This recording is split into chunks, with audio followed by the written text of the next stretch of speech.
कहानी।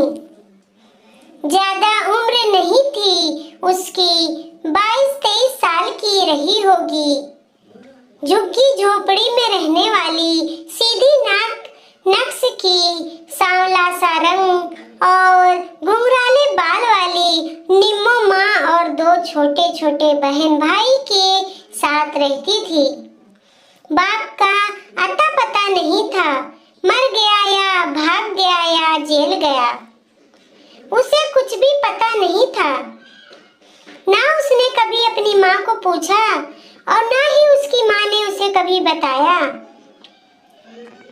बस उसे इतना याद था, सबसे छोटे भाई के जन्म के कुछ महीनों पहले एक आदमी रात के अंधेरे में उसकी माँ से मिलने आता था। निम्मो को उसकी माँ बाजू के कमरे में बहन के साथ सुला देती थी। उस दिन पेट भर खाना मिलता था उन्हें और शायद खाने का ही नशा रहता था। दोनों बहनें गहरी नींद में सो जाती। उस वक्त उसकी माँ पेट से थी। हमेशा की तरह एक दिन वह आदमी आया और निम्मो की माँ ने दोनों बहनों को जल्दी खाना खिलाकर सुला दिया। देर रात अचानक कुछ नोक-झोंक की आवाज होने लगी और निम्मो की नींद टूट गई। रोती क्यों है? मर्द की आवाज। और क्या करूं मैं? बोलो तो। मेरे सर पे अपना ये पाप लाद कर आज बता रहे हो? तुम्हारी बीवी भी पेट से है। 4 साल से मुझे बहला फुसला रहे थे कि समय आने पर शादी करूंगा। धीरज रखो, मेरे वचन का विश्वास करो। और आज मेरी कोख में अपना जहर उगलकर बता रहे हो शादी नहीं कर सकता। बीवी को सदमा लगेगा, वो माँ बनने वाली है। निम्मो की माँ ऊंची आवाज में बोलने की कोशिश कर रही थी। धीरे बोलो, बच्चियां जाग जाएंगी। मर्द की आवाज। हाँ तो जाने दो, सुन लेने दो, वो भी जाने उनकी माँ के साथ क्या हो रहा है। वो भी तो कल जवान होंगी, तब शायद अपने आप को किसी मर्द के मर्दानगी का शिकार होने की से बचा पाए। बेवकूफ जैसे बकवास ना करो। मर्द। बकवास मैं कर रही हूँ और तुम क्या कर रहे हो? तुम जो कह रहे हो वो क्या अच्छी बातें हैं? तुम समझती क्यों नहीं? मर्द। क्या समझूं मैं? बोलो। कुछ देर बाद अंधेरे के साए में चुप्पी साधे रही उन दोनों के दरमियां। सुनो, मैं जो कह रहा हूँ शांति से सुनो और समझने की कोशिश करो। वह धीरे धीरे फुसफुसा रहा था। जिस तरह से यह 4 साल बीते वैसे ही आगे के दिन भी गुजरते रहेंगे। मैं अब तक जैसे आता था वैसे ही बीच बीच आता रहूंगा। कोई दिक्कत ना होगी हमें। शादी ना भी करे तो क्या क्या कहा तुमने? कोई दिक्कत नहीं होगी। शादी ना करे तो? और ये जो मेरी कोख में है इसका क्या? लोगों का क्या जवाब दूं? बगैर मर्द के ये कहां से लाई? क्या कहूं लोगों को? किसकी औलाद है ये? तिलमिला उठी थी निम्मो की माँ उस रात। लोगों से क्या कहना? इसका बंदोबस्त कर दो। मर्द। बंदोबस्त? कैसा बंदोबस्त? क्या कहना चाहते हो तुम? गिरा दो अस्पताल में जाकर। वह नजरें चुराते हुए बोला। क्या कहा तुमने? शर्म नहीं आती तुम्हें? निम्मो की माँ। इसमें शर्म कैसी? वैसे भी क्या जरूरत है इस बच्चे की? बच्चे की क्या जरूरत है? अच्छा तो बच्चे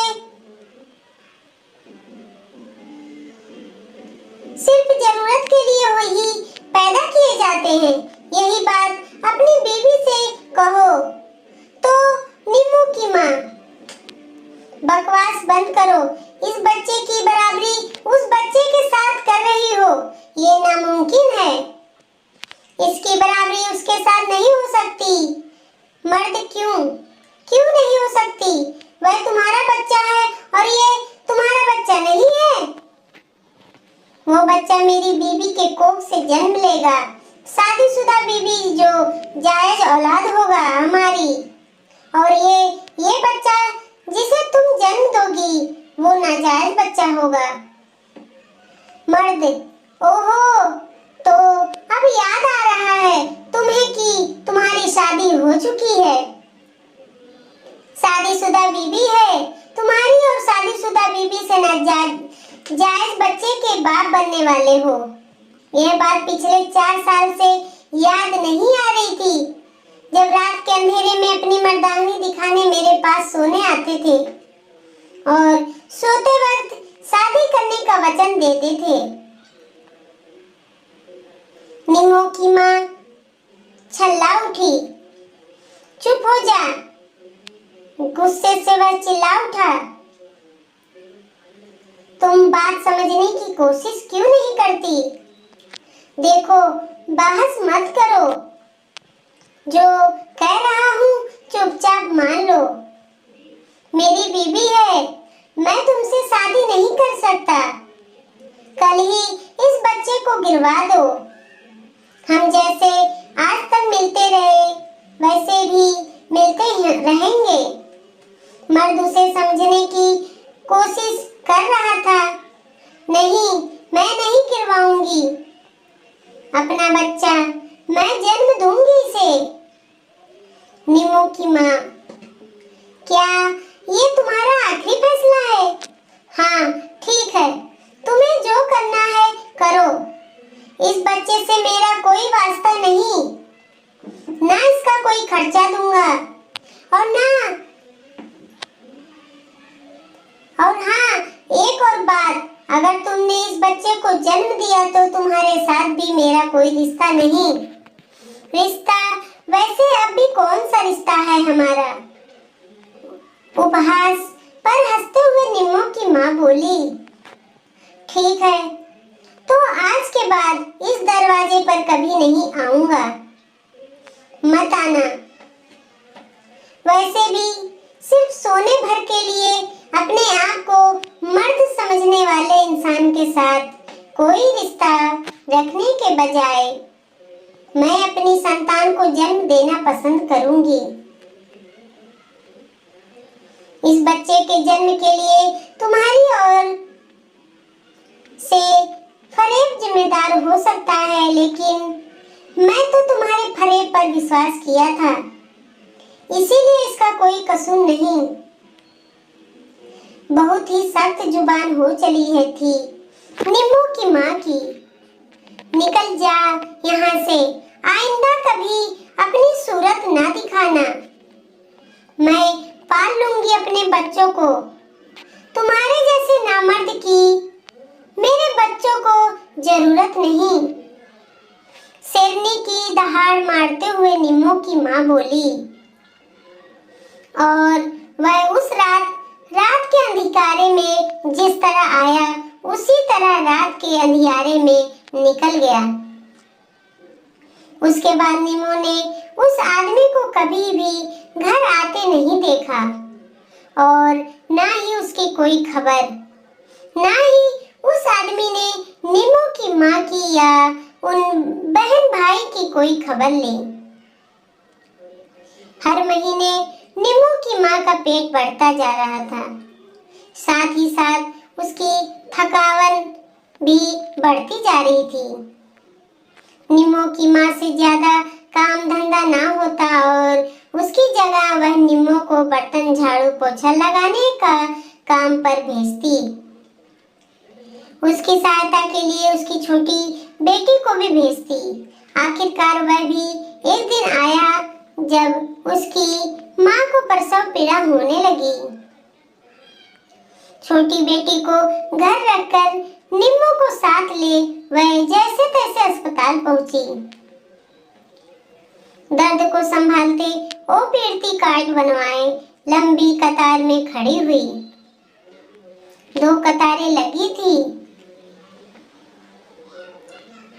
जब उसका नंबर आया तो रजिस्टर पर नाम लिखवाने वाला क्या नाम?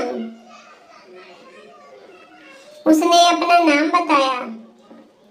अरे पूरा नाम बताओ, चिट्ठी वाला। इतना ही नाम है मेरा, निमो की माँ।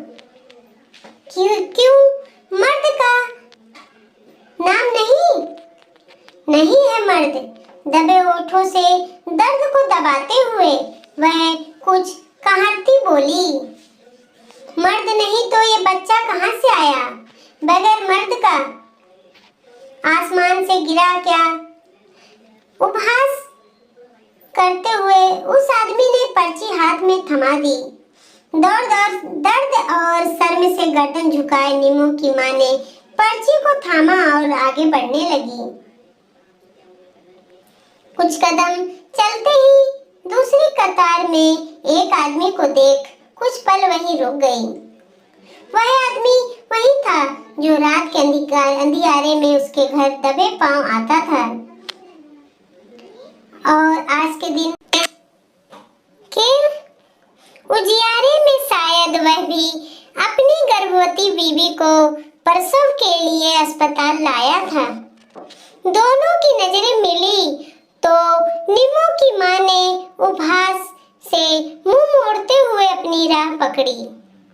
नीमू तब इतनी बड़ी ना थी कि उसे माँ के मुख पर जो उपहास की हंसी आई थी उसका अर्थ समझती और ना ही उसे दुनियादारी का तजुर्बा था। लेबर रूम में पे 2 पलंग थे और दोनों पर 2 औरतें लेटी थी। एक पर नीमू की माँ और दूसरे पर उसे माँ बनाने वाले रात के अंधेरे के मर्द की शादीशुदा बीवी। दोनों दर्द से कहर रही थी। फर्क इतना था कि नीमू की माँ के साथ उसके दर्द में उसे हिम्मत डांडास बढ़ाते वाला उसका साथी ना था। तो दूसरी ओर दूसरे पलंग पर लेटी औरत के पास उसका बीच में उसका पति आता और हाथ पकड़कर 2 शब्द बोल के चला जाता। उस वक्त नीमू की माँ दीवार की तरफ मुंह फेर कर अपने गले में ही आंसू के घोंट निगल लेती। सिस्टर उसके पास आई। अरे कैसे हैं तेरे घर के लोग? एक बेटी के साथ तुझे ही अकेली अस्पताल भेज दिया। तुम दोनों माँ बेटी अकेली कैसा क्या करोगी? कम से कम एक आदमी तो भी साथ चाहिए था। बाहर से दवाई मंगवानी पड़ी तो कौन ला कर देगा तू? उस वक्त बाजू के पलंग पर लेटी औरत के पास उसका पति खड़ा था। हमारे घर में कोई आदमी नहीं सिस्टर, नीमू की माँ ने जवाब दिया। अरे तो कम से कम तुम्हारा मर्द तो होगा, इस बच्चे का बाप। सिस्टर नहीं सिस्टर, मुझे कोई मर्द नहीं, बस बच्चे का बाप ना मर्द बनकर कहीं मुंह छिपाए बैठा है। भाग गया ना मर्द मेरी झोली में अपनी मर्दांगनी डालकर। मुझे हालातों से अकेली लड़ने के लिए उपहास, गुस्सा, ताना ना जाने कितने अनगिनत भाव भरे थे। नीमू की माँ के उन शब्दों में जिसे सुनते ही वह पांव पटकते कमरे से बाहर चला गया। वक्त ना कभी रुका है और ना ही रुकेगा। वक्त भी बीत चुका और हालात भी। आज नीमू जवान हो चुकी है। तीनों माँ बेटियां मेहनत मजदूरी करके अपना घर चलाती हैं और बेटे को स्कूल भेजती है। आज का वीडियो अच्छा लगा हो तो लाइक कीजिए और कमेंट कीजिए कैसा लगा, और अपने दोस्तों रिश्तेदारों में शेयर कीजिए ताकि ताकि वो भी वीडियो को देखे, पढ़े, सुने और वीडियो को लाइक करें, फिर सब्सक्राइब करें। आज का वीडियो पसंद आया तो सब्सक्राइब कीजिए। देखते रहिए सुषमा मोटिवेशनल 2.0।